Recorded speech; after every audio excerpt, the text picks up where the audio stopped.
শীত শেষ হয়ে যাচ্ছে, আর আপনি যদি এই মজাদার আচারটা না বানিয়ে থাকেন তাহলে আজকেই বানিয়ে ফেলুন। আচারটার জন্য আমার লাগবে ধনিয়া পাতা। আমি এখানে ধনিয়া পাতা কেটে নিয়েছি, আর এখন এটা ধুয়ে নিব। এখানে ধনিয়া পাতা ধুয়ে রেখে দিয়েছি পানিটা ঝরার জন্য। এবার আরও পানিটা শুকিয়ে নেওয়ার জন্য আমি একটা শুকনা কাপড় বিছিয়ে নিয়েছি, যেটার মধ্যে ধনিয়া পাতাটা কেটে দিয়ে দিয়েছি। ফ্যানের নিচে কিছুক্ষণ রাখবো। এটা ফ্যানের নিচে প্রায় ঘন্টাখানিক রাখার পরে হালকা গায়ের পানিটা শুকিয়ে যাবে, আর শুকিয়ে যাওয়ার পরে আমি এটা তুলে নিলাম। এখন আমি এটাকে হালকা সিদ্ধ করে নিব। তার জন্য চুলায় একটা কড়াই দিয়ে নিলাম, কড়াই বসিয়েছি। এবার ধনেপাতাগুলো দিয়ে নিলাম। ধনেপাতা দেওয়া হয়ে গেছে আমার, সবগুলো ধনেপাতা দিয়ে নিয়েছি। এবার একটু নেড়ে চেড়ে হালকা সিদ্ধ করে নিলাম। সিদ্ধ করা হয়ে গিয়েছে আমার। এবার আমি এটাকে পাটায় বেটে নিব, আপনারা চাইলে ব্লেন্ডার করে নিতে পারেন। আমি ধনিয়া পাতাটা বেটে নিয়েছি। এবার আমি আচার বানাতে চলে যাব। এখানে রসুন নিয়ে নিয়েছি, আস্ত কিছু মশলা নিয়েছি, গরম মশলা, আস্ত সরিষা, শুকনো মরিচ এবং পাঁচফোড়ন। এখানে আমি কিছুটা তেঁতুল নিয়ে পানি দিয়ে গুলিয়ে রেখেছি, এটা আমার লাগবে আচারে। কড়াই বসিয়ে নিয়েছি, সরিষার তেল দিয়ে নিলাম কড়াইতে। এবার তেলটা গরম করার জন্য একটু অপেক্ষা করব। তেলটা গরম হয়ে গেলে সেখানে আমি আস্ত রসুনের কোয়াগুলো দিয়ে দিব। এক এক করে সবগুলো রসুনের কোয়া দিয়ে নিয়েছি।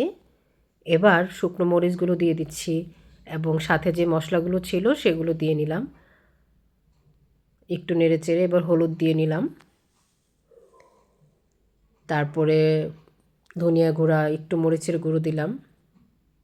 এবার একটু নেড়ে চেড়ে নেব। এবার পাঁচফোড়ন গুঁড়ো করে রেখেছিলাম সেটা দিয়ে দিব। এবার পাঁচফোড়নটা ভালো করে মিশিয়ে নিব। একটু জাল করা হয়ে গিয়েছে, কিছুটা জাল করে নিব এখানে রসুনটা হালকা সিদ্ধ হওয়ার জন্য। এবং এখানে আদা রসুন পেস্ট করা দিয়ে দিলাম।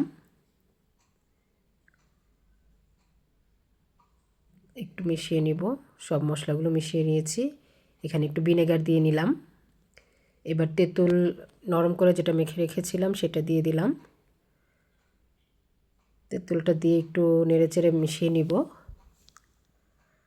আমার মিশিয়ে নেওয়া হয়ে গিয়েছে, দেখতেই পাচ্ছেন কীরকম হয়েছে। এবার ধনেপাতাটা দিয়ে দিব। ধনেপাতাটা দেওয়ার পরে একটু নাড়াচাড়া করে নিব। বেশিক্ষণ না, কিছুক্ষণ জাল করলে আমার ধনেপাতার আচার হয়ে গেল।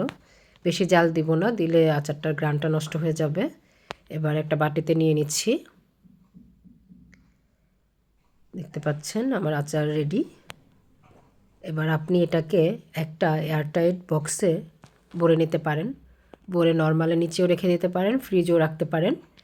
আমি কিছুটা নিচেও রেখেছি, কিছুটা ফ্রিজে রেখে দিয়েছি। যদি আপনি মনে করেন যে আপনি তাড়াতাড়ি খেয়ে ফেলবেন তাহলে নিচে রেখে দিতে পারেন, অথবা 1 বছরের জন্য রাখলে ফ্রিজে রাখতে পারেন।